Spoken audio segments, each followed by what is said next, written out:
Hi, you're on the Reddit Confessions channel. Click. The front door closed gently behind her. Her heels made soft, confident taps on the hardwood floor. She didn't say, "I'm home," didn't call for me, didn't drop her bag. She just stood in the foyer, smiling. Her glow made the hallway feel brighter. She looked satisfied, radiant almost, like someone returning from a weekend retreat, not a corporate offsite.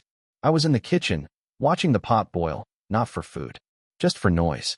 I heard her take a slow breath.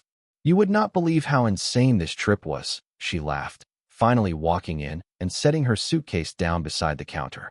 "I swear, my team is dysfunctional in ways that should be studied by scientists." I didn't respond. I just handed her a glass of water. Ice clinked. She took a sip. "You okay?" she asked, looking at me for the first time. "Yeah," I said flatly. "Just tired." Of course I wasn't. I hadn't slept. Not since Friday. Not since the phone call.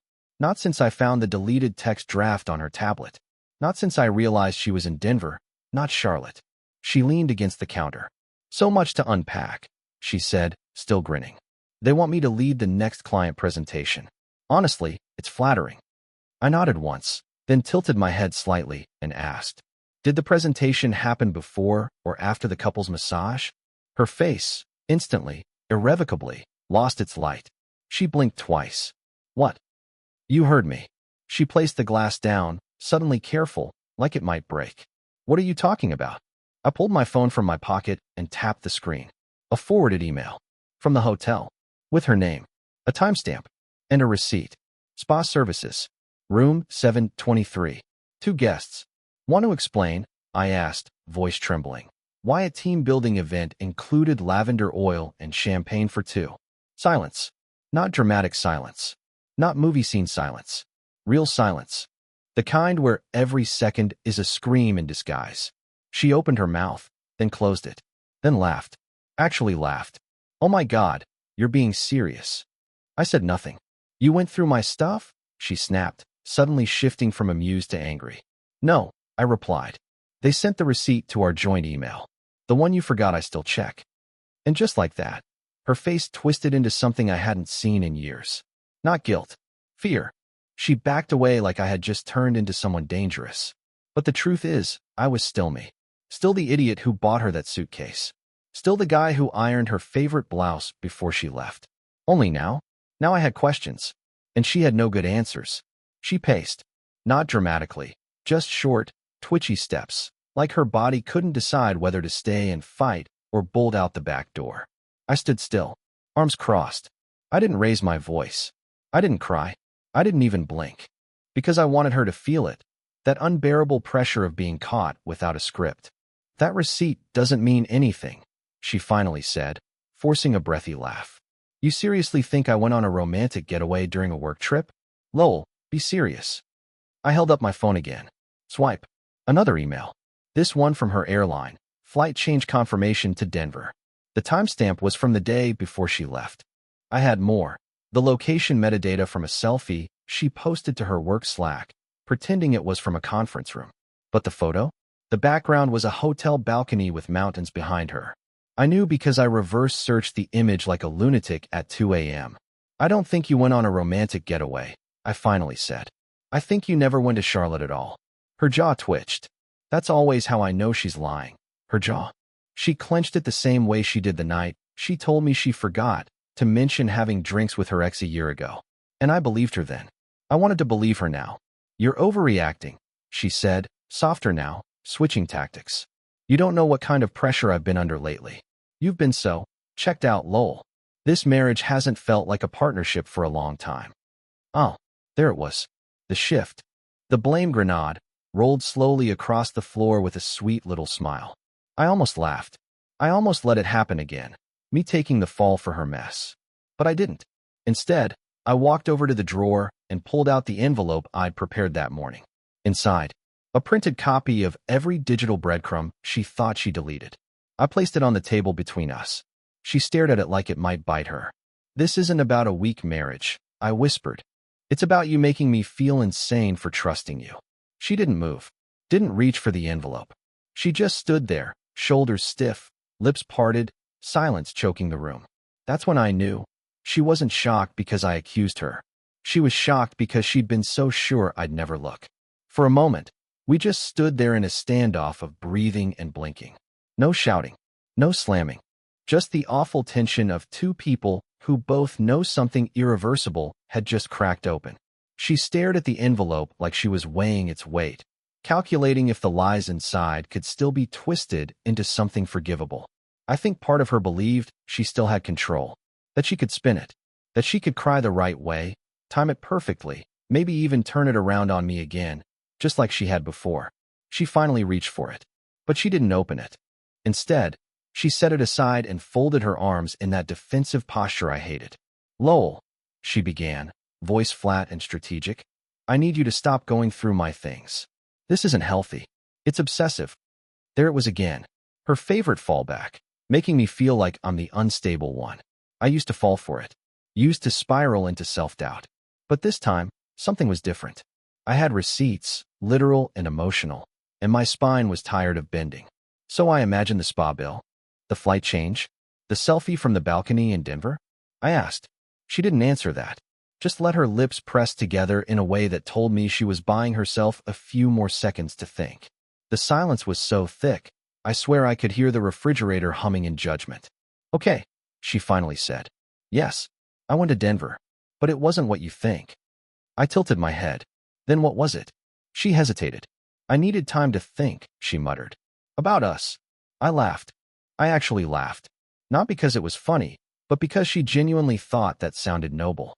"So you needed time to think, and a couple's massage was just part of the brainstorming?" That hit her. Her eyes flickered. Her hand twitched toward her glass of water, then dropped. "I didn't sleep with him," she whispered. I looked at her, really looked. At her trembling fingers, at the streak of foundation starting to crease around her jawline. And I believed her, that she didn't sleep with him yet. But the lie was never about what she did. It was what she planned. And that was worse somehow. "I don't care if you did," I said, softer than she expected. "You lied to me. Lied to my face. And I would have forgiven 1,000 stupid things, Brenna. But not this." She went quiet again. But this time, I could see it, the cracks. Not guilt. Not sorrow. Panic. Because now she knew I wasn't going to do what I always did, curl into a ball of guilt and beg her to stay. And for the first time since she walked through that door, her smile was truly gone. After her silence settled like dust in the air, she turned away, slowly, like someone walking off stage without applause. She didn't cry. She didn't shout. She just left the kitchen and climbed the stairs, each step a dull reminder that I still didn't know everything. That this wasn't over, not even close. And that was the part that twisted in my gut the most. The feeling that the truth hadn't even started leaking out yet. I stayed downstairs. I couldn't follow her. If I went up, she'd try to touch me, and my body would forget how angry I was. It always did. I'd melt into those arms that once held promises, and I'd lose the edge I spent 3 days sharpening. So I sat in the dark. Again. Hours passed. I didn't eat. Didn't turn on the TV. I just scrolled through her public social media, which she hadn't updated much. But then, God, I don't even know what made me do it. I opened her old tablet. The one we both forgot about. It was dead, dusty, stuffed in the drawer under expired coupons and tangled phone cords. When it lit up, the lock screen showed a notification. Just one. From someone saved as E. Taylor, client. The preview was short, but it was enough. "Miss you already. Hope your husband bought the story." I didn't scream. I didn't throw the tablet. I just stood there staring at it until my vision blurred. I wiped the screen like it would change the words. She didn't just lie. She bragged about it to someone who clearly knew I was being played. She let someone call me a joke behind my back and didn't flinch. All while standing in our kitchen an hour ago, thinking about us. I walked upstairs. My legs shook the entire way. I pushed open the bedroom door. She was sitting on the edge of the bed, scrolling through her phone like it was any other Sunday night. I held the tablet up. "Forgot this one," I said. Her eyes flicked to the screen, and for the first time since this whole disaster began, she actually looked afraid. "Lowell, I can explain," she started. "No," I cut in. "No more explanations. I'm done hearing you turn betrayal into poetry." She stood up, panicked. "It wasn't what it looks like." "Then tell me what it is," I said, voice breaking. "Because I'm 2 minutes away from forwarding this to your boss, your mom, and every mutual friend we still have." Her lips parted. No words came. Not even a lie this time. And that, somehow, hurt more than everything else. She stood frozen in the doorway, the tablet screen still glowing like a spotlight on her guilt. Her mouth opened again, then shut. Her eyes darted, not like someone hiding a mistake, but like someone searching for the best escape route. For once, Brenna had no words prepared. No emotional monologue. No clever deflection. Just the sound of her breathing too fast, and the quiet hum of my heartbreak stretching between us. "You're bluffing," she whispered. "You wouldn't send that to anyone. You're not built for that." And maybe she was right. I wasn't built for revenge. I wasn't the dramatic type. I didn't throw scenes or smash vases or light clothes on fire. But I was built for truth. And that's what I was standing in front of now. A version of truth so raw it made my palms sweat. "You've lied to me. Lied to everyone. Why do you still think you get to decide what I am?" I asked. Her shoulders dropped, and for a second, she looked smaller, like the real Brenna was buried under layers of strategy and instinct. But that second vanished fast. She stepped closer. It was one weekend. Just one. I was confused. I made a mistake. You've made mistakes too. I stared. Name one. Silence. Exactly. Who is he? I asked. She flinched. What? The guy? Taylor. The one who misses you already. Her hand came up to rub her temple like I was giving her a headache. He's nobody. No. I was nobody. You made sure of that. I turned away. My hands were shaking, but I didn't want her to see it. I walked over to the nightstand, pulled out the drawer, and took out the envelope I hadn't planned to use yet. Inside were copies of the emails, screenshots, and the spa receipt. But now I added one more thing. A post-it note with the name Ethan Taylor scribbled in capital letters.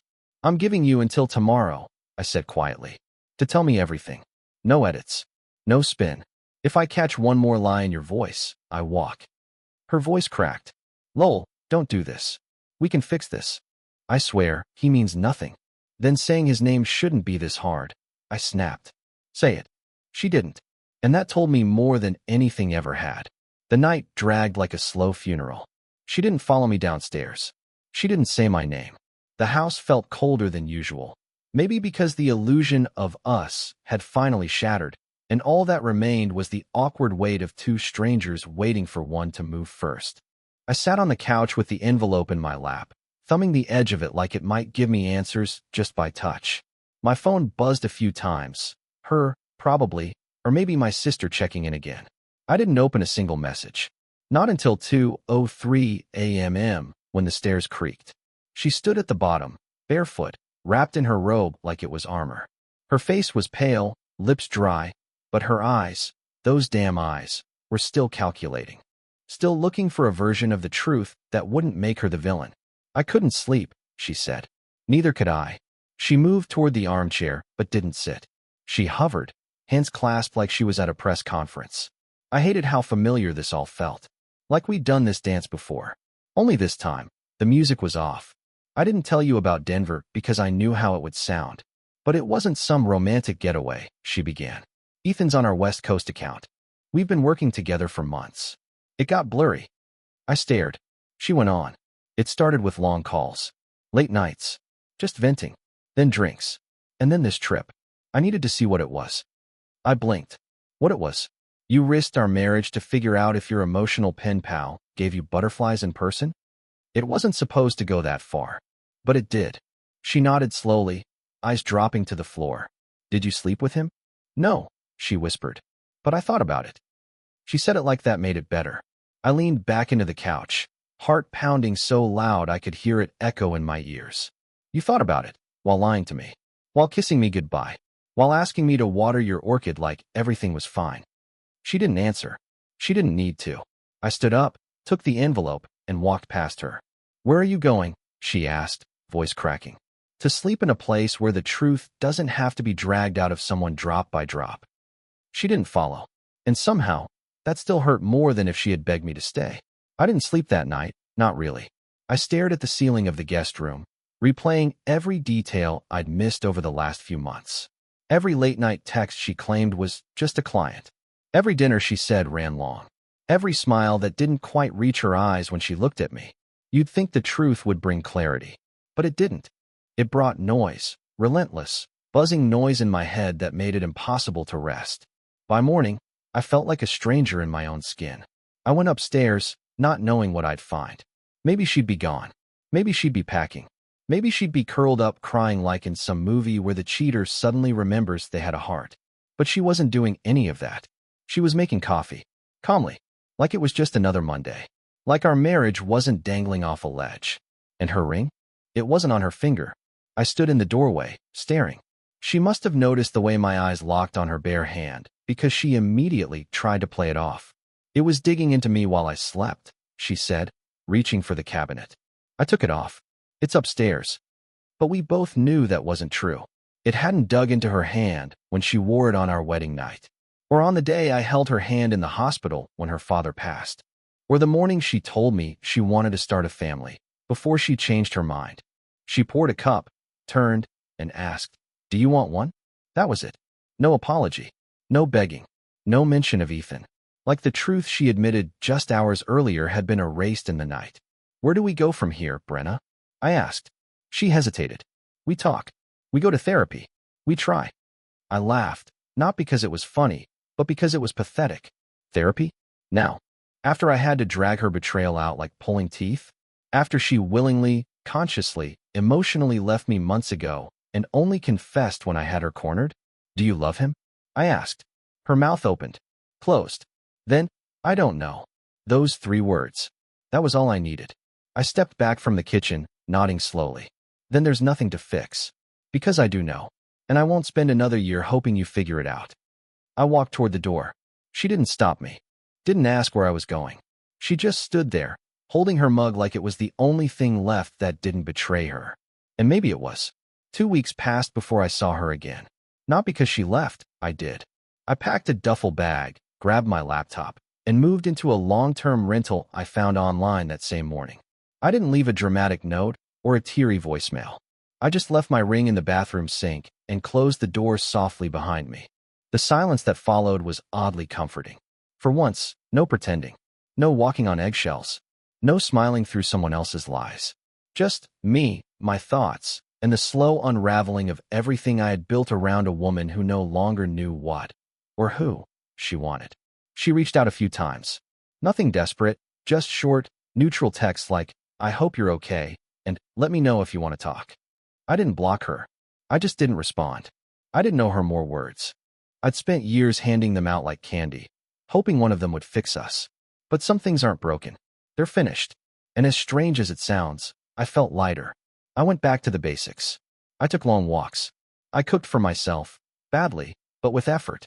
I started sketching again, something I hadn't done since college. My sister even set me up with a therapist, and for once, I didn't flinch at the idea of spilling my guts to a stranger. Because maybe I needed a stranger to remind me that I'm not the punchline of someone else's joke. I haven't spoken Brenna's name in weeks. I probably won't again for a long time. And Ethan? Let him be her what if. I'm done competing with ghosts in someone else's fantasy. This isn't the ending I wanted, but it's the one I needed. Because in losing her, I remembered me. And that, somehow, feels like a beginning.